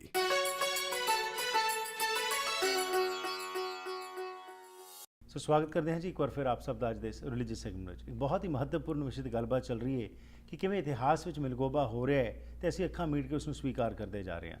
ਅੱਜ ਇਤਿਹਾਸ ਨੂੰ ਅਸੀਂ ਜ਼ਿਆਦਾ ਮਾਨਤਾ ਦੇ ਦਿੱਤੀ, ਬਜਾਏ ਕਿਸੇ ਗੁਰੂ ਗ੍ਰੰਥ ਸਾਹਿਬ ਵਿੱਚ ਜੋ ਕੁਝ ਲਿਖਿਆ ਗਿਆ ਹੈ ਉਸ ਨੂੰ ਇੱਕ ਆਪਣਾ ਫਾਊਂਡੇਸ਼ਨ ਸਟੋਨ ਬਣਾਉਂਦੇ, ਇੱਕ ਕਸਵੱਟੀ ਸਮਝ ਕੇ ਉਸ ਦੇ ਉੱਤੇ ਪਹਿਰਾ ਦਿੰਦੇ। ਅੱਜ ਇਤਿਹਾਸਕਾਰਾਂ ਨੇ ਕਾਮਯਾਬ ਹੋ ਗਏ ਬਹੁਤ ਸਾਰੇ, ਜਿਹੜੇ ਕਿ ਸਾਡੇ ਵਿੱਚ ਐਸੀਆਂ ਚੀਜ਼ਾਂ ਨੂੰ ਵਾੜਤਾ ਕਿ ਅਸੀਂ ਇਹ ਸਮਝਦੇ ਹਾਂ ਕਿ ਇਹ ਠੀਕ ਹੈ ਤੇ ਜੋ ਗੁਰੂ ਗ੍ਰੰਥ ਸਾਹਿਬ ਵਿੱਚ ਲਿਖਿਆ ਹੈ, ਕਿਉਂਕਿ ਅਸੀਂ ਪੜ੍ਹਦੇ ਨਹੀਂ ਸਿਰਫ ਮੱਥਾ ਟੇਕਦੇ ਹਾਂ, ਤਾਂ ਉੱਥੇ ਸਾਨੂੰ ਪਤਾ ਹੀ ਨਹੀਂ ਹੁੰਦਾ ਕਿ ਕੀ ਲਿਖਿਆ ਗਿਆ ਹੈ। ਸੋ ਜਾਣਬੁੱਝ ਕੇ ਜਾਂ ਅਣਜਾਣੇ ਦੇ ਵਿੱਚ ਅਸੀਂ ਇਸ ਇਤਿਹਾਸ ਨੂੰ ਜੋ ਹੈ ਸਵੀਕਾਰ ਕਰਦੇ ਜਾ ਰਹੇ ਹਾਂ, ਜਿਸ ਦੇ ਕਿ ਬਹੁਤ ਮਾੜੇ ਇੰਪੈਕਟ ਜਿਹੜੇ ਨੇ ਸਾਡੇ ਸਾਹਮਣੇ ਹੀ ਆ ਰਹੇ ਨੇ। ਆਓ ਇਸੇ ਸੰਬੰਧ ਵਿੱਚ ਹੋਰ ਗੱਲਬਾਤ ਕਰਦੇ ਹਾਂ। ਭਾਈ ਸਾਹਿਬ ਬ੍ਰੇਕ ਤੋਂ ਪਹਿਲਾਂ ਗੁਰੂ ਅਮਰਦਾਸ ਜੀ ਦਾ ਜ਼ਿਕਰ ਕਰ ਰਹੇ ਸੀ, ਉਹਨਾਂ ਦੇ ਜੀਵਨ ਵਿੱਚੋਂ ਇੱਕ ਸ਼ੇਅਰ ਕਰਨਾ ਚਾਹੁੰਦੇ ਨੇ ਕੋਈ ਜਾਣਕਾਰੀ, ਔਰ ਇਸ ਬਾਰੇ ਹੋਰ ਜਾਣਕਾਰੀ ਲੈਣੇ। ਹਾਂਜੀ, ਮੈਂ ਗੱਲ ਕਰ ਰਿਹਾ ਸੀ ਵੀ ਸ਼ਰਧਾ ਵਸ ਇੱਥੋਂ ਤੱਕ ਗੱਲਾਂ ਵੀ ਲਿਖ ਦਿੱਤੀਆਂ ਗਈਆਂ। ਜਿਵੇਂ ਗੁਰੂ ਅਮਰਦਾਸ ਸਾਹਿਬ ਦੇ ਬਾਰੇ ਇਹ ਗੱਲ ਆਮ ਤੌਰ ਤੇ ਸਟੇਜਾਂ ਤੇ ਸੁਣਾਈ ਜਾਂਦੀ ਰਹੀ, ਮੈਂ ਸੁਣਦਾ ਰਿਹਾ, ਇਹ ਗੱਲ ਖੁਦ ਸੁਣਦਾ ਰਿਹਾ ਜੀ ਵੀ ਗੁਰੂ ਅਮਰਦਾਸ ਜਦੋਂ ਸੇਵਾ ਕਰਦੇ ਹੁੰਦੇ ਸੀ ਨਾ ਜੀ, ਤੇ ਉਹਨਾਂ ਨੇ ਗਾਗਰ ਢੋਣੀ ਤੇ ਉਹਨਾਂ ਨੂੰ ਰੋਜ਼ ਇੱਕ ਸਰੋਪਾ ਮਿਲਦਾ ਹੁੰਦਾ ਸੀ। ਅੱਛਾ ਜੀ। ਤੇ ਉਹ ਸਰੋਪੇ ਨੂੰ ਸਿਰ ਤੇ ਬੰਨ੍ਹ ਲੈਂਦੇ ਹੁੰਦੇ ਸੀ। ਓਕੇ। ਤੇ ਜਦੋਂ ਗਾਗਰ ਦਾ ਪਾਣੀ ਛਿਲਕਣਾ ਉਹਨਾਂ ਦੇ ਸਿਰ 'ਚ ਪੈ ਜਾਣਾ, ਉਹਨਾਂ ਆਣ ਕੇ ਉਹਨਾਂ ਨੇ ਮਤਲਬ ਸਰੋਪਾ ਪ੍ਰਾਪਤ ਕਰਨਾ, ਸਿਰ 'ਚ ਬੰਨ੍ਹੀ ਜਾਣਾ, ਸਿਰ ਦੇ ਜਿਹੜਾ ਸਰੋਪਾ ਰੋਜ਼ ਮਿਲਣਾ ਉਹਨੂੰ ਸਿਰ ਤੇ ਬੰਨ੍ਹ ਲੈਣਾ। ਅੱਛਾ ਜੀ। ਇੱਕ ਦਿਨ ਗਾਗਰ ਸਿਰ ਤੋਂ ਡਿੱਗ ਪਈ ਤੇ ਜਾਂ ਉਹਨਾਂ ਦੇ ਸਾਰੇ ਸਰੋਪੇ ਖੋਲੇ ਤੇ ਉਹਨਾਂ ਦਾ ਸਿਰ ਖਰਾਬ ਹੋਇਆ ਸੀ। ਅੱਛਾ ਜੀ। ਮਤਲਬ ਇਦਾਂ ਦੀਆਂ ਇਹੋ ਹੁਣ ਜਿਹੀ ਵੀ ਮਤਲਬ ਚੀਜ਼ ਕੀੜੇ ਪੈਣ ਤੱਕ ਇਹੋ ਜਿਹੀਆਂ ਗੱਲਾਂ ਵੀ ਜਿਹੜੀਆਂ ਵਾ ਸ਼ਰਧਾ ਵਾਸਤੇ ਸਾਡੇ ਲੋਕਾਂ ਨੇ ਅੱਗੇ ਬਹਿ ਕੇ ਵਾਹ ਜੀ ਵਾਹ ਬੜੀ ਸੇਵਾ। ਵੀ ਤੁਸੀਂ ਇਹ ਤੇ ਵੇਖੋ ਵੀ ਗੁਰੂ ਦੀ ਬਾਣੀ ਤੇ ਕਹਿੰਦੀ ਵੀ ਗੁਰ ਸਤਿਗੁਰ ਕਾ ਜੋ ਸਿੱਖ ਖਾਵੇ ਸੋ ਭਲਕੇ ਉੱਠ, ਹਰ ਨਾਮ ਤੇ ਆਵੇ, ਉਦਮ ਕਰੇ ਭਲਕੇ ਪ੍ਰਭਾਤੀ, ਇਸ਼ਨਾਨ ਕਰੇ ਅੰਮ੍ਰਿਤਸਰ ਨਹਾਵੇ। ਵੀ ਸਿੱਖ ਤੇ ਸਫਾਈ ਪਸੰਦ ਇਨਸਾਨ ਹੈ ਨਾ। ਇਦਾਂ ਦੀਆਂ ਹੋਰ ਤੁਸੀਂ ਵੇਖੋ, ਜਿਹੜੀ ਆਪਾਂ ਸ਼੍ਰੀ ਚੰਦ ਦੀ ਗੱਲ ਕਰ ਰਹੇ ਸੀ ਜੀ, ਵੀ ਗੁਰੂ ਅਰਜਨ ਸਾਹਿਬ ਜਦੋਂ ਸੁਖਮਣੀ ਦੀ ਬਾਣੀ ਲਿਖ ਰਿਹਾ ਸੀ ਜੀ, ਉਹਨਾਂ ਨੂੰ ਬਾਣੀ ਲਿਖਦਿਆਂ ਬਾਣੀ ਰੁਕ ਗਈ। ਅੱਛਾ ਜੀ। ਬਾਣੀ ਰੁਕੀ ਤੇ ਹਾਲ ਨਾ ਲੱਭੇ ਵੀ ਬਾਣੀ ਤੁਰੇ ਕਿਵੇਂ ਅੱਗੇ। ਮਤਲਬ ਹੁਣ ਵੇਖੋ ਕਿੱਡੀ ਆਊਟ ਜੀ ਗੱਲ ਲੱਗ ਰਹੀ ਹੈ ਨਾ ਵੀ ਬਾਣੀ ਰੁਕ ਗਈ। ਸਭ ਤੋਂ ਵੱਧ ਬਾਣੀ ਗੁਰੂ ਗ੍ਰੰਥ ਸਾਹਿਬ 'ਚ ਗੁਰੂ ਅਰਜਨ ਸਾਹਿਬ ਦੀ ਹੈ। ਉਹਨਾਂ ਨੂੰ ਜਦੋਂ ਬਾਣੀ ਰੁਕੀ ਨਾ ਤੇ ਉਹਨਾਂ ਆਖਿਆ ਇਹਦਾ ਹੱਲ ਇਹ ਆ ਵੀ ਬਾਬਾ ਸ਼੍ਰੀ ਚੰਦ ਜੀ ਦੱਸਣਗੇ। ਅੱਛਾ ਜੀ। ਸ਼੍ਰੀ ਚੰਦ ਨੇ ਫਿਰ ਇਹ ਗੱਲ ਆਖੀ ਵੀ ਜਿਹੜਾ ਜਪਜੀ ਸਾਹਿਬ ਵਾਲਾ ਸ਼ਲੋਕ ਹੈ ਨਾ, ਆਦਿ ਸੱਚ ਜੁਗਾਦ ਸੱਚ ਵਾਲਾ, ਉਹਨੂੰ ਬਦਲ ਕੇ ਲਿਖੋ ਤੇ ਤਾਂ ਬਾਣੀ ਅੱਗੇ ਤੁਰ ਪਊਗੀ। ਅੱਛਾ ਜੀ। ਇਹਦਾ ਮਤਲਬ ਵੀ ਜਿਹੜਾ ਉਹ 16ਵੀਂ ਅਸ਼ਟਪਦੀ ਸ਼ਲੋਕ ਹੁੰਦਾ, ਆਦਿ ਸੱਚ ਜੁਗਾਦ ਸੱਚ ਹੈ ਭੇ ਸੱਚ ਨਾਨਕ ਹੋਸੀ ਭੇ ਸੱਚ, ਵੀ ਜਪਜੀ ਵਾਲਾ ਵਾ ਆਦਿ ਸੱਚ ਜੁਗਾਦ ਸੱਚ ਹੈ ਭੀ ਸੱਚ ਨਾਨਕ ਹੋਸੀ ਭੀ ਸੱਚ ਤੱਕ, ਤੇ ਜਿਹੜਾ ਸੁਖਮਣੀ ਵਾਲਾ ਵਾ ਉਹ ਆਦਿ ਸੱਚ ਜੁਗਾਦ ਸੱਚ ਹੈ ਭੇ ਸੱਚ ਨਾਨਕ ਹੋਸੀ ਭੇ ਸੱਚ। ਠੀਕ। ਵੀ ਜਦੋਂ ਬਦਲ ਕੇ ਥੋੜਾ ਜਿਹਾ ਇਦਾਂ ਲਿਖਾਇਆ ਫਿਰ ਉਹਨਾਂ ਨੂੰ ਅੱਗੇ ਬਾਣੀ ਤੁਰ ਪਈ। ਹੁਣ ਕਮਾਲ ਦੀ ਗੱਲ ਮੈਂ ਕਹਿੰਦਾ ਵੀ ਗੁਰੂ ਗ੍ਰੰਥ ਸਾਹਿਬ ਦੇ ਵਿੱਚ ਐਸੀ ਬੇਅੰਤ ਸ਼ਬਦ ਮਿਲ ਜਾਂਦੇ ਨੇ ਜਿਨ੍ਹਾਂ ਨੂੰ ਬਦਲਵੇਂ ਰੂਪ 'ਚ ਲਿਖਿਆ ਗਿਆ। ਬਿਲਕੁਲ। ਫੋਰ ਐਗਜ਼ਾਮਪਲ ਪਵਨ ਗੁਰੂ ਪਾਣੀ ਪਿਤਾ ਮਾਤਾ ਧਰਤ ਮਹਤ, ਜੀ, ਉਹਨੂੰ ਬਾਣੀ 'ਚ ਇਦਾਂ ਵੀ ਲਿਖਿਆ ਪੌਣ ਗੁਰੂ ਪਾਣੀ ਪਿਤਾ ਮਾਤਾ ਧਰਤ ਮਹਤ। ਹੁਣ ਫਰਕ ਆ ਨਾ। ਇਸੇ ਤਰੀਕੇ ਨਾਲ ਸਾਨੂੰ ਕਈ ਐਸੇ ਸ਼ਲੋਕ ਮਿਲ ਜਾਂਦੇ ਨੇ ਜਿਹੜੇ ਬਦਲਵੇਂ ਰੂਪ ਦੇ ਵਿੱਚ ਆਏ, ਜਾਂ ਸ਼ਬਦ ਸੋਦਰ ਵਾਲਾ ਸ਼ਬਦ ਹੀ ਆ ਜੀ। ਜਪਜੀ ਸਾਹਿਬ ਵਿੱਚ ਹੋਰ ਤਰੀਕੇ ਨਾਲ ਲਿਖਿਆ ਵਾ ਤੇ ਰਹਿ ਰਸ ਦੇ ਵਿੱਚ, ਜਿਹਨੂੰ ਆਪਾਂ ਰਹਿ ਰਸ ਕਹਿੰਦੇ ਆ, ਉਹਦੇ ਵਿੱਚ ਹੋਰ ਤਰੀਕੇ ਨਾਲ ਲਿਖਿਆ। ਫਿਰ ਆਸਾ ਰਾਗ ਦੇ ਵਿੱਚ ਹੋਰ ਤਰੀਕੇ ਨਾਲ ਲਿਖਿਆ। ਡਿਫਰੈਂਸ ਪਾਪਾ ਸ਼ਬਦ ਸਾਨੂੰ ਕਈ ਮਿਲ ਜਾਂਦੇ ਕਿ ਉੱਥੇ ਵੀ ਕਿਸੇ ਨੂੰ ਬਾਣੀ ਰੁਕੀ ਸੀ। ਪਰ ਹੁਣ ਫਿਰ ਇੱਕ ਗੱਲ ਸਾਨੂੰ ਇਹ ਵੀ ਕਬੂਲ ਕਰਨੀ ਪੈਣੀ ਵੀ ਗੁਰੂ ਗ੍ਰੰਥ ਸਾਹਿਬ ਦੇ ਵਿੱਚ ਫਿਰ ਸ਼੍ਰੀ ਚੰਦ ਦੀ ਬਾਣੀ ਵੀ ਹੈਗੀ ਆ। ਬਿਲਕੁਲ, ਕਿਉਂਕਿ ਆਦਿ ਸੱਚ ਜੁਗਾਦ ਸੱਚ ਵਾਲਾ ਫਿਰ ਸ਼ਲੋਕ ਉਹ ਸ਼੍ਰੀ ਚੰਦ ਦਾ ਹੀ ਹੋਇਆ ਨਾ। ਰਾਈਟ। ਸੋ ਸ਼੍ਰੀ ਚੰਦ ਦੀ ਮਹਾਨਤਾ ਨੂੰ ਵਧਾਉਣ ਲਈ ਨਿਰਮਲਿਆਂ ਨੇ ਕਿੱਡਾ ਵੱਡਾ ਜਿਹੜਾ ਮਿਲਗੋਬਾ ਕੀਤਾ। ਫਿਰ ਅਗਲੀ ਗੱਲ, ਅੱਜ ਸਾਡੇ ਗੁਰਦੁਆਰਿਆਂ ਵਿੱਚ ਉਹ ਲੋਕ ਪ੍ਰਚਾਰ ਕਰਨ ਆ ਰਹੇ ਆ ਜਿਨ੍ਹਾਂ ਨੇ ਖੰਡੇ ਬਾਟੇ ਕੀ ਪੌਲ ਨਹੀਂ ਲਈ ਹੋਈ। ਠੀਕ ਹੈ ਜੀ, ਜਿਹੜੇ ਆਪਣੇ ਆਪ ਨੂੰ ਨਿਰਮਲੇ ਕਹਾਉਂਦੇ ਆ ਜੀ, ਅਖਵਾਉਂਦੇ ਆ ਨਾ, ਕਿ ਸਾਡੇ ਲੋਕਾਂ ਦੀ ਇੰਨੀ ਜ਼ਮੀਰ ਮੜ ਗਈ ਵੀ ਅਸੀਂ ਉਹਨਾਂ ਨੂੰ ਸਵਾਲ ਨਹੀਂ ਕਰ ਸਕਦੇ ਵੀ ਤੁਸੀਂ ਗੁਰੂ ਗੋਬਿੰਦ ਸਿੰਘ ਨੂੰ ਮੰਨਦੇ ਜੇ ਕਿ ਨਹੀਂ ਮੰਨਦੇ। ਠੀਕ ਹੈ ਜੀ, ਤੁਸੀਂ ਸ਼੍ਰੀ ਚੰਦਾ ਦੇ ਪ੍ਰਚਾਰ ਕਰ ਜਾਂਦੇ ਆਣ ਕੇ ਕਹਿੰਦੇ ਅਸੀਂ ਸਿੱਖੀ ਦਾ ਪ੍ਰਚਾਰ ਕਰਦੇ ਆ। ਸਾਡੇ ਪਿੱਛੇ ਇੱਕ ਕੌਮ ਦੇ ਬੜੇ ਵੱਡੇ ਆਗੂ ਇਹ ਗੱਲ ਕਹਿ ਰਹੇ ਸੀ ਵੀ ਜਿਹੜਾ ਵਾ ਮਤਲਬ ਨਿਰਮਲਿਆਂ ਦੀ ਬਹੁਤ ਵੱਡੀ ਦੇਣ ਆ ਤੇ ਨਿਰਮਲਿਆਂ ਤੋਂ ਬਿਨਾਂ ਸਿੱਖੀ ਦਾ ਪ੍ਰਚਾਰ ਨਹੀਂ ਹੋ ਸਕਦਾ। ਤੇ ਮੈਂ ਬੇਨਤੀ ਕਰ ਰਿਹਾ ਵੀ ਫਿਰ ਉਹਨਾਂ ਨੂੰ ਆਪ ਵੀ ਤੇ ਸਿੱਖ ਬਣਨਾ ਚਾਹੀਦਾ, ਆਪ ਉਹ ਖੰਡੇ ਬਾਟੇ ਕੀ ਪੌਲ ਕਿਉਂ ਨਹੀਂ ਲੈਂਦੇ ਆ ਨਾ, ਵੀ ਇਹਦਾ ਮਤਲਬ ਉਹ ਗੁਰੂ ਨਾਨਕ ਸਾਹਿਬ ਤੇ ਗੁਰੂ ਗੋਬਿੰਦ ਸਿੰਘ 'ਚ ਫਰਕ ਸਮਝਦੇ ਆ ਜੀ। ਤੇ ਜਿਹੜੇ ਸਿੱਖ ਰਹਿਤ ਮਰਿਆਦਾ ਇਹ ਗੱਲ ਕਹਿੰਦੀ ਆ ਵੀ ਜੇ ਸਿੱਖ ਉਹਨੂੰ ਕਹਿੰਦੇ ਜਿਹਨੇ ਖੰਡੇ ਬਾਟੇ ਕੀ ਪੌਲ ਲਈ ਹੋਈ ਆ, ਫਿਰ ਉਹ ਤੇ ਸਿੱਖ ਹੀ ਨਹੀਂ ਹੈਗੇ, ਉਹਨਾਂ ਨੂੰ ਆਪਾਂ ਸਿੱਖ ਹੀ ਨਹੀਂ ਕਹਿ ਸਕਦੇ। ਹੁਣ ਇਹ ਸਾਰੇ ਇਤਿਹਾਸ ਦੇ ਰਲੇ ਆ ਵੀ ਨਿਰਮਲਿਆਂ ਨੇ ਆਪਣੀ ਹਸਤੀ ਨੂੰ ਉੱਪਰ ਚੁੱਕ ਲਿਆ, ਗੁਰੂ ਦੀ ਹਸਤੀ ਨੂੰ ਨੀਵਾਂ ਕਰ ਦਿੱਤਾ ਗਿਆ। ਸੋ ਸਾਡੀਆਂ ਸਟੇਜਾਂ ਤੇ ਸਾਖੀਆਂ ਸੁਣਾਈਆਂ ਜਾ ਰਹੀਆਂ, ਇਹੋ ਜਿਹੀਆਂ ਕਹਾਣੀਆਂ ਜਿਹੜੀਆਂ ਮੈਂ ਬੇਅੰਤ ਐਸੀਆਂ ਸੁਣਾਈਆਂ ਜਾ ਰਹੀਆਂ ਜਿਨ੍ਹਾਂ ਦਾ ਗੁਰਮਤਿ ਦੇ ਨਾਲ ਵਾਸਤਾ ਨਹੀਂ। ਹੁਣ ਜਿਹੜਾ ਤੁਸੀਂ ਇੱਕ ਸਵਾਲ ਕੀਤਾ ਵੀ ਇਤਿਹਾਸ ਨੂੰ ਪੜ੍ਹਿਆ ਕਿਵੇਂ ਜਾਵੇ, ਵੇਖੋ ਮੇਰੀ ਇਹ ਬੇਨਤੀ ਆ ਵੀ ਸਾਡੇ ਲਈ ਗੁਰਬਾਣੀ ਪਹਿਲਾਂ, ਇਤਿਹਾਸ ਦੂਜੇ ਨੰਬਰ ਤੇ ਆ। ਉਹ ਸਾਖੀ ਠੀਕ ਆ ਜਿਹੜੀ ਗੁਰਬਾਣੀ ਦੀ ਕਸਵੱਟੀ ਤੇ ਖਰੀ ਉਤਰਦੀ ਆ। ਠੀਕ, ਅਸੀਂ ਗੁਰਬਾਣੀ ਨੂੰ ਇਤਿਹਾਸ ਦੀ ਕਸਵੱਟੀ ਤੇ ਨਹੀਂ ਲੈ ਕੇ ਆਉਣਾ। ਬਿਲਕੁਲ, ਅਸੀਂ ਇਤਿਹਾਸ ਨੂੰ ਗੁਰਬਾਣੀ ਦੀ ਕਸਵੱਟੀ ਤੇ ਲੈ ਕੇ ਜਾਣਾ ਵਾ ਵੀ ਜਿਹੜੀ ਇਤਿਹਾਸ 'ਚ ਮੈਂ ਘਟਨਾ ਪੜ੍ਹ ਰਿਹਾ ਕਿ ਗੁਰਬਾਣੀ ਇਹਨੂੰ ਪ੍ਰਮਾਣਿਕ ਕਰਦੀ ਆ ਕਿ ਨਹੀਂ ਕਰਦੀ। ਠੀਕ ਹੈ ਜੀ, ਅਜਿਹਾ ਨਹੀਂ ਵੀ ਅਸੀਂ ਇਤਿਹਾਸ ਨੂੰ ਪ੍ਰਮਾਣਿਤ ਕਰ ਲਈ ਤੇ ਗੁਰਬਾਣੀ ਲੈ ਕੇ ਆਉਣੀ, ਬਲਕਿ ਵੀ ਗੁਰਬਾਣੀ ਨੂੰ ਪ੍ਰਮਾਣਿਤ ਕਰਨ ਲਈ ਇਤਿਹਾਸ ਲੈ ਕੇ ਆਉਣਾ, ਬਲਕਿ ਸਾਨੂੰ ਚਾਹੀਦਾ ਇਹ ਆ ਵੀ ਇਤਿਹਾਸ ਨੂੰ ਪ੍ਰਮਾਣਿਤ ਕਰਨ ਲਈ ਅਸੀਂ ਗੁਰਬਾਣੀ ਲੈ ਕੇ ਆਉਣੀ ਆ ਵੀ ਜਿਹੜੀ ਅਸੀਂ ਸਾਖੀ ਸੁਣਨੀ ਆ ਉਹਨੂੰ ਅਸੀਂ ਗੁਰਮਤਿ ਦੀ ਕਸਵੱਟੀ ਤੇ ਗੁਰਮਤਿ ਦੇ ਸਿਧਾਂਤਾਂ ਤੇ ਇੱਕ ਰੱਬ ਦੀ ਵਿਚਾਰ ਤੇ ਲੈ ਕੇ ਆਉਣਾ। ਜਿਵੇਂ ਹੁਣ ਭਗਤ ਧੰਨੇ ਵਾਲੀ ਗੱਲ ਹੀ ਆ ਵੀ ਭਗਤ ਧੰਨੇ ਨੇ ਪੱਥਰ ਚੋਂ ਰੱਬ ਪਾਇਆ, ਇਹ ਵੀ ਇਤਿਹਾਸ ਦਾ ਇੱਕ ਪੱਖ ਆ, ਹੈ ਨਾ। ਪਰ ਹੁਣ ਗੁਰਬਾਣੀ ਨੂੰ ਪੁੱਛ ਕੇ ਵੇਖ ਲਓ, ਗੁਰਬਾਣੀ ਕਹਿੰਦੀ ਵੀ ਧੰਨੇ ਧੰਨ ਪਾਇਆ ਧਰਨੀ ਧਰਮ ਮਿਲ ਜਨ ਸੰਤ ਸਮਾਨਿਆ, ਵੀ ਧੰਨੇ ਨੇ ਸੱਤ ਦੀ ਸੰਗਤ ਦੇ ਵਿੱਚ ਬੈਠ ਕੇ ਰੱਬ ਦੇ ਨਾਮ ਰੂਪੀ ਧੰਨ ਪਾਇਆ। ਫਿਰ ਦੂਜੀ ਗੱਲ, ਧੰਨੇ ਨੂੰ ਜਿਹੜਾ ਰੱਬ ਮਿਲਿਆ ਹੋਣਾ ਉਹ ਰੱਬ ਸਰੀਰ ਧਾਰੀ ਆ, ਪਰ ਗੁਰਬਾਣੀ ਕਹਿੰਦੀ ਰੂਪ ਨਾ ਰੇਖ ਨਾ ਰੰਗ ਕਿਛ ਤ੍ਰੈ ਗੁਣ ਤੇ ਪ੍ਰਭ ਭਿੰਨ। ਗੁਰਬਾਣੀ ਕਹਿੰਦੀ ਰੱਬ ਜੂਨਾਂ 'ਚ ਨਹੀਂ ਆਉਂਦਾ, ਧੰਨੇ ਨੂੰ ਜਿਹੜਾ ਰੱਬ ਮਿਲਿਆ ਉਹ ਜੂਨਾਂ 'ਚ ਆਉਂਦਾ। ਫਿਰ ਜੇ ਧੰਨਾ ਪੱਥਰ ਦਾ ਪੁਜਾਰੀ ਸੀ ਤੇ ਉਹਦੀ ਗੁਰੂ ਗ੍ਰੰਥ ਸਾਹਿਬ 'ਚ ਬਾਣੀ ਦਰਜ ਹੋ ਹੀ ਨਹੀਂ ਸਕਦੀ, ਕਿਉਂਕਿ ਬਾਣੀ ਕਹਿੰਦੀ ਪਾਥਰ ਲੈ ਪੂਜੇ ਮੁਗਧਗੁਰ, ਮੂਰਖ ਲੋਕ ਪੱਥਰਾਂ ਦੀ ਪੂਜਾ ਕਰਦੇ ਆ। ਸੋ ਸੰਗਤ ਨੂੰ ਬੇਨਤੀ ਆ ਵੀ ਤੁਸੀਂ ਸੁਣਦੇ ਹੋ ਇਤਿਹਾਸ ਤੇ ਗੁਰਬਾਣੀ ਦੇ ਅਕੋਰਡਿੰਗ ਉਹਨੂੰ ਵਾਚਣ ਦੀ ਲੋੜ ਆ। ਬਹੁਤ ਕੁਝ ਕੂੜ ਕਬਾੜ ਭਰਿਆ ਪਿਆ, ਪਰ ਜਿਹੜਾ ਸਿਆਣਾ ਸਿੱਖ ਆ ਉਹ ਉਹਦੇ ਵਿੱਚੋਂ ਜਿਹੜੀ ਚੰਗੀ ਚੀਜ਼ ਆ ਉਹਨੂੰ ਲੈ ਲੈਂਦਾ ਤੇ ਮੰਦੀ ਚੀਜ਼ ਨੂੰ ਛੱਡ ਦਿੰਦਾ। ਜਿਹੜਾ ਉਹਨੂੰ ਲੱਗਦਾ ਇਤਿਹਾਸ, ਮੈਂ ਗੁਰੂ ਅਮਰਦਾਸ ਸਾਹਿਬ ਦੇ ਜੀਵਨ ਦੀ ਇੱਕ ਛੋਟੀ ਜਿਹੀ ਗੱਲ ਕਰਾਂਗਾ। ਉਹਨਾਂ ਦੇ ਜੀਵਨ 'ਚ ਇੱਕ ਸਿੱਖ ਹੋਇਆ ਵਾ ਭਾਈ ਪਾਰੋ, ਉਹਨੂੰ ਪਰਮਹੰਸ ਕਹਿੰਦੇ ਸੀ। ਸਿੱਖਾਂ ਨੇ ਇੱਕ ਦਿਨ ਸਵਾਲ ਕੀਤਾ, ਮਹਾਰਾਜ ਇਹਨੂੰ ਪਰਮਹੰਸ ਕਿਉਂ ਕਹਿੰਦੇ? ਕਹਿੰਦੇ ਵੀ ਹੰਸ ਦੀ ਇਹ ਫਿਤਰਤ ਆ ਵੀ ਉਹ ਜਦੋਂ ਚੁੰਝ ਮਾਰਦਾ ਪਾਣੀ ਵੱਖਰਾ ਕਰ ਦਿੰਦਾ ਤੇ ਦੁੱਧ ਵੱਖਰਾ ਕਰ ਦਿੰਦਾ। ਇਹਨੂੰ ਮੈਂ ਪਰਮਹੰਸ ਤਾਂ ਕਹਿਣਾ ਵਾ ਵੀ ਇਹ ਉਹ ਸਿੱਖ ਆ ਜਿਹੜਾ ਆਪਣੇ ਗਿਆਨ ਦੇ ਨਾਲ ਗੁਰਮਤ ਵੱਖਰੀ ਕਰ ਲੈਂਦਾ ਤੇ ਮਨਮਤ ਵੱਖਰੀ ਕਰ ਲੈਂਦਾ, ਜਿਹੜਾ ਇਤਿਹਾਸ ਤੇ ਮਿਥਿਹਾਸ ਨੂੰ ਸਮਝ ਲੈਂਦਾ ਵੀ ਆਹ ਗੱਲ ਜਿਹੜੀ ਇਤਿਹਾਸ ਆ, ਆਹ ਮਿਥਿਹਾਸ ਆ। ਸੋ ਇਹ ਬੜਾ ਲੰਬਾ ਵਿਸ਼ਾ, ਹੋਰ ਵੀ ਇਹਦੇ ਅਨੇਕਾਂ ਪੱਖ ਜਿਹੜੇ ਨੇ ਉਹ ਸਾਡੇ ਸਾਹਮਣੇ ਆ ਸਕਦੇ ਆ। ਬਿਲਕੁਲ ਸਹੀ ਫਰਮਾਇਆ, ਪਰ ਉਹਦੇ 'ਚ ਅਗੇਨ ਉਹੀ ਆ ਜਾਂਦਾ ਕਿ ਇੱਕ ਸਿੱਖ ਕੋਲ ਕਿੰਨਾ ਕੁ ਸਮਾਂ ਜੋ ਪ੍ਰਚਲਿਤ ਹੋਈਆਂ ਇਹ ਕਥਾ ਕਹਾਣੀਆਂ ਬਜ਼ੁਰਗਾਂ ਤੋਂ ਚਲਦੀਆਂ ਆ ਰਹੀਆਂ ਨੇ, ਅੱਜ ਘਰਾਂ ਦੇ ਵਿੱਚ ਉਹੀ ਅਸੀਂ ਆਪਣੇ ਬੱਚਿਆਂ ਨੂੰ ਵੀ ਉਹੀ ਚੀਜ਼ਾਂ ਨਾਲ ਜੋੜ ਰਹੇ ਹੈਗੇ ਹਾਂ। ਬਿਲਕੁਲ, ਸੋ ਸੰਗਤ ਦਾ ਤੇ ਫਰਜ਼ ਹੈਗਾ, ਬਿਲਕੁਲ ਤੁਸੀਂ ਕਿਹਾ। ਪਰ ਕੀ ਖਿਆਲ ਤੁਸੀਂ ਸਮਝਦੇ ਹੋ ਕਿ ਜਿਹੜੀਆਂ ਮੈਨੇਜਮੈਂਟ ਕਮੇਟੀਜ਼ ਨੇ ਤਾਂ ਜਿਹੜੇ ਪ੍ਰਚਾਰਕ ਨੇ ਉਹ ਕੀ ਰੋਲ ਨਿਭਾ ਸਕਦੇ ਨੇ? ਕਿਉਂਕਿ ਅਲਟੀਮੇਟਲੀ ਤਾਂ ਇਹੀ ਚੀਜ਼ ਜਿਹੜੀ ਹੈਗੀ ਹੈ ਉੱਥੋਂ ਇਹ 'ਚ ਪ੍ਰਚਲਿਤ ਹੋ ਰਹੀ ਹੈ। ਇੱਕ ਕਥਾਵਾਚਕ ਕੁਝ ਕਹਿ ਕੇ ਜਾ ਰਿਹਾ, ਉਸ ਤੋਂ ਬਾਅਦ ਹੀ ਅਗਲਾ ਜਿਹੜਾ ਬੈਠਦਾ ਹੈ ਉਹ ਕੁਝ ਹੋਰ ਕਹਿ ਦਿੰਦਾ ਹੈ। ਉਸ ਤੋਂ ਬਾਅਦ ਢਾਡੀ ਸਿੰਘ ਆਉਂਦੇ ਨੇ, ਉਹ ਵੀ ਤੁਹਾਨੂੰ ਪਤਾ ਜਿੰਨੀ ਉਪਮਾ ਕਰਦੇ ਨੇ ਗੁਰੂਆਂ ਦੀ ਕਰਨੀ ਚਾਹੀਦੀ ਜਿੰਨੀ ਹੈਗੀ ਹੈ, ਲੇਕਿਨ ਉਹਦੇ ਵਿੱਚ ਵੀ ਇਹ ਚੀਜ਼ਾਂ ਜਿਹੜੀਆਂ ਨੇ ਇਹ ਅੱਗੇ ਆ ਜਾਂਦੀਆਂ ਹੈਗੀਆਂ। ਤੁਹਾਡੀ ਜਿਹੜੀ ਗੱਲ ਕਹਿੰਦੇ ਵੀ ਮਹਾਰਾਜਾ ਰਣਜੀਤ ਸਿੰਘ ਢਾਡੀ ਸਿੰਘ ਇੱਕ ਸੁਨਾਰਿਆ ਕਹਿਣ ਲੱਗੇ ਮਹਾਰਾਜਾ ਰਣਜੀਤ ਸਿੰਘ ਦਰਿਆ ਪਾਰ ਕਰਨ ਲੱਗਾ ਤੇ ਉਹਨੇ ਅਟਕ ਦਰਿਆ ਨੂੰ ਆਖਿਆ ਅਟਕ ਰੁਕ ਜਾ, ਤੇ ਰੁਕ ਗਿਆ ਤੇ ਮਹਾਰਾਜਾ ਰਣਜੀਤ ਸਿੰਘ ਦਰਿਆ ਪਾਰ ਕਰ ਗਿਆ। ਕਮਾਲ ਦੀ ਗੱਲ ਆ। ਉਹ ਫਿਰ ਇੱਕ ਨੇ ਸਵਾਲ ਕਰ ਦਿੱਤਾ, ਕਹਿਣ ਲੱਗੇ ਭਾਈ ਸਾਹਿਬ ਜੀ ਤੁਸੀਂ ਕਹਿੰਦੇ ਅਟਕ ਰੁਕ ਗਿਆ ਤੇ ਮਹਾਰਾਜਾ ਰਣਜੀਤ ਸਿੰਘ ਨੇ ਦਰਿਆ ਪਾਰ ਕਰ ਲਿਆ, ਅੱਜ ਤੁਸੀਂ ਗੁਰੂ ਗੋਬਿੰਦ ਸਿੰਘ ਨੂੰ ਮਹਾਰਾਜਾ ਰਣਜੀਤ ਸਿੰਘ ਦੇ ਪੈਰਾਂ 'ਚ ਬਾਤਾ। ਕਹਿੰਦਾ ਜੀ ਮੈਂ ਤੇ ਗੁਸਤਾਖੀ ਨਹੀਂ ਕਰਦਾ। ਕਹਿੰਦਾ ਵੀ ਤੁਸੀਂ ਕਰ ਲਈ। ਕਹਿੰਦਾ ਜੀ ਕਿਵੇਂ? ਕਹਿੰਦਾ ਵੀ ਸਰਸਾ ਨਦੀ ਦੇ ਵਿੱਚ ਗੁਰੂ ਦਾ ਪਰਿਵਾਰ ਜਿਹੜਾ ਸੀ, ਜਿਹੜੇ ਸਿੱਖ ਸੀ ਉਹ ਰੁੜ ਗਏ। ਠੀਕ ਹੈ, ਉਹ ਤਾਂ ਨਾ ਗੁਰੂ ਨੇ ਰੋਕੀ। ਬਿਲਕੁਲ, ਤੇ ਰਣਜੀਤ ਸਿੰਘ ਵਾਰੀ ਅਟਕ ਦਰਿਆ ਜਿਹੜਾ ਰਣਜੀਤ ਸਿੰਘ ਨੇ ਰੋਕ ਲਿਆ, ਇਹਦਾ ਮਤਲਬ ਫਿਰ ਗੁਰੂ ਨਾਲੋਂ ਰਣਜੀਤ ਸਿੰਘ ਜ਼ਿਆਦਾ ਜਿਹੜਾ ਸੀ ਉਹ ਉੱਚਾ ਸੀ, ਹੈ ਨਾ। ਸੋ ਇਹ ਸੰਗਤ ਨੂੰ ਵਿਚਾਰਨ ਦੀ ਲੋੜ ਕਿ ਸਾਨੂੰ ਸੁਣਾਇਆ ਕੀ ਜਾ ਰਿਹਾ। ਬਿਲਕੁਲ, ਜਦੋਂ ਉਹ ਪਤਾ ਹੋਏ, ਜਦੋਂ ਉਹ ਚੀਜ਼ ਨਹੀਂ ਲੱਗ ਰਹੀ ਕਿ ਇਹ ਗੁਰਮਤ ਅਨੁਕੂਲ ਹੈਗੀ ਹੈ, ਤਾਂ ਉਸ ਸਮੇਂ ਜੇਕਰ ਸਟੈਂਡ ਲਿਆ ਜਾਏ ਤਾਂ ਵਾਕਿਆ ਵਿੱਚ ਕੁਝ ਫਰਕ ਪੈ ਸਕਦਾ ਹੈ। ਬਾਕੀ ਸਾਡੀ ਕਮੇਟੀਆਂ ਦੀ ਜਿਹੜੀ ਗੱਲ ਤੁਸੀਂ ਕੀਤੀ, ਤੇ ਮੈਂ ਤੇ ਕਮੇਟੀਆਂ ਵਾਲਿਆਂ ਨੂੰ ਵੀ ਬੇਨਤੀ ਕਰਦਾ ਵੀ ਭਾਈ ਗੁਰਮਤ ਦੀ ਗੱਲ ਕਰਨ ਵਾਲੇ ਤੁਸੀਂ ਪ੍ਰਚਾਰਕ ਬੁਲਾਓ, ਜਿਹੜੇ ਸੱਚ ਦੀ ਗੱਲ ਕਰਦੇ ਆ, ਜਿਹੜੇ ਸਚਾਈ ਨੂੰ ਸੰਗਤਾਂ ਸਾਹਮਣੇ ਰੱਖਦੇ ਆ। ਜੇ ਤੁਸੀਂ ਉਹ ਆਪਦੀ ਉਸਤਤ ਕਰਾਉਣ ਵਾਲੇ, ਕਿਉਂਕਿ ਮੈਂ ਇਹ ਨਹੀਂ ਕਹਿੰਦਾ ਵੀ ਸਾਰੀਆਂ ਕਮੇਟੀਆਂ ਮਾੜੀਆਂ, ਐਸੀ ਗੱਲ ਨਹੀਂ ਆ, ਬਿਲਕੁਲ, ਹਨਾ, ਬੜਾ ਬੜੇ ਹੋ ਰਿਹਾ, ਐਸੇ ਨੇ ਚੰਗਾ ਜਿਹੜੇ ਵੀ ਹੋ ਗੁਰਮਤ ਰਿਹਾ। ਨੂੰ ਸਮਰਪਿਤ ਵੀ ਹੈਗੇ ਆ। ਜੀ, ਜੀ। ਠੀਕ ਹੈ, ਹਰ ਇੱਕ ਨੂੰ ਆਪਾਂ ਦੋਸ਼ ਨਹੀਂ ਦੇ ਸਕਦੇ। ਜਿਵੇਂ ਸਾਰੇ ਪ੍ਰਚਾਰਕ ਨਹੀਂ ਚੰਗੇ, ਬਿਲਕੁਲ ਇਦਾਂ ਸਾਰੀਆਂ ਕਮੇਟੀਆਂ ਵੀ ਨਹੀਂ ਚੰਗੀਆਂ। ਠੀਕ। ਜਿਵੇਂ ਸਾਰੀਆਂ ਕਮੇਟੀਆਂ ਨਹੀਂ ਮਾੜੀਆਂ, ਉਦਾਂ ਸਾਰੇ ਪ੍ਰਚਾਰਕ ਵੀ ਜਿਹੜੇ ਆ ਉਹ ਮਾੜੇ ਨਹੀਂ ਆ। ਬੜੇ ਐਸੇ ਆ ਗੁਰੂ ਦੀ ਕਿਰਪਾ ਜਿਹੜੇ ਇਤਿਹਾਸ ਨੂੰ, ਜਿਨ੍ਹਾਂ ਨੂੰ ਵਾਚਣਾ ਆਉਂਦਾ ਵਾ। ਰਾਈਟ। ਠੀਕ ਆ ਜੀ।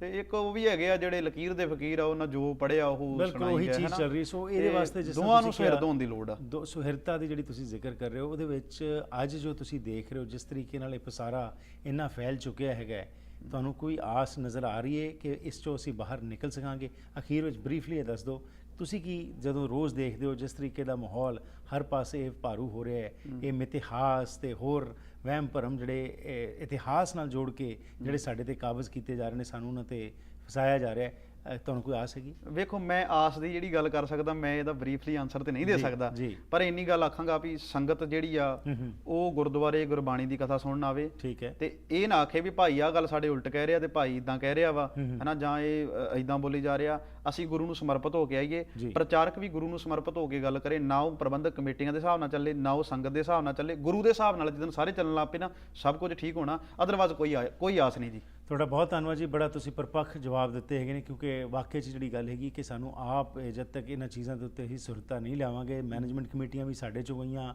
ਪ੍ਰਚਾਰਕ ਵੀ ਆਪਣੇ 'ਚੋਂ ਹੀ ਬਣ ਰਹੇ ਨੇ, ਕੋਈ ਬਾਹਰੋਂ ਨਹੀਂ ਆ ਕੋਈ ਬਾਹਰੋਂ ਥੋੜਾ ਆ ਰਿਹਾ। ਜਦੋਂ ਸਾਰੇ ਇਕੱਠੇ ਹੋ ਕੇ ਅਸੀਂ ਇਸ ਚੀਜ਼ ਦੇ ਉੱਤੇ ਧਿਆਨ ਦੇਣਾ ਸ਼ੁਰੂ ਕਰਾਂਗੇ ਤਾਂ ਵਾਕਈ 'ਚ ਹੀ ਸਾਡੇ 'ਚ ਕੋਈ ਫਰਕ ਆ ਸਕੇਗਾ, ਨਹੀਂ ਤਾਂ ਸਾਡੇ ਸਾਹਮਣੇ ਸਭ ਕੁਝ ਚੱਲ ਰਿਹਾ। ਤੁਹਾਡਾ ਧੰਨਵਾਦ। ਵਾਹਿਗੁਰੂ ਜੀ ਕਾ ਖਾਲਸਾ, ਵਾਹਿਗੁਰੂ ਜੀ ਕੀ ਫਤਿਹ। ਸੋ ਇਸ ਦੇ ਨਾਲ ਹੀ ਕਰਦੇ ਹਾਂ ਜੀ ਅੱਜ ਦੇ ਇਸ ਪ੍ਰੋਗਰਾਮ ਦੀ ਇੱਥੇ ਹੀ ਸਮਾਪਤੀ। ਫੀਡਬੈਕ ਜ਼ਰੂਰ ਦੇਣਾ 6046037555 ਜਾਂ ਫਿਰ ਈਮੇਲ ਜ਼ਰੀਏ ਸੰਪਰਕ ਕਰ ਸਕਦੇ ਹੋ harpreetsingh@gmail.com। ਭਾਈ ਸਾਹਿਬ ਭਾਈ ਗੁਰਸ਼ਰਨ ਸਿੰਘ ਜੀ ਨਾਲ ਸਾਂਝ ਪਾਣੀ ਹੋਏ ਤਾਂ ਤੁਸੀਂ ਗੁਰਦੁਆਰਾ ਸਿੰਘ ਸਭਾ ਸਰੀ ਵਿੱਚ ਜਾ ਕੇ ਇਹਨਾਂ ਨਾਲ ਵਾਰਤਾਲਾਪ ਕਰ ਸਕਦੇ ਹੋ।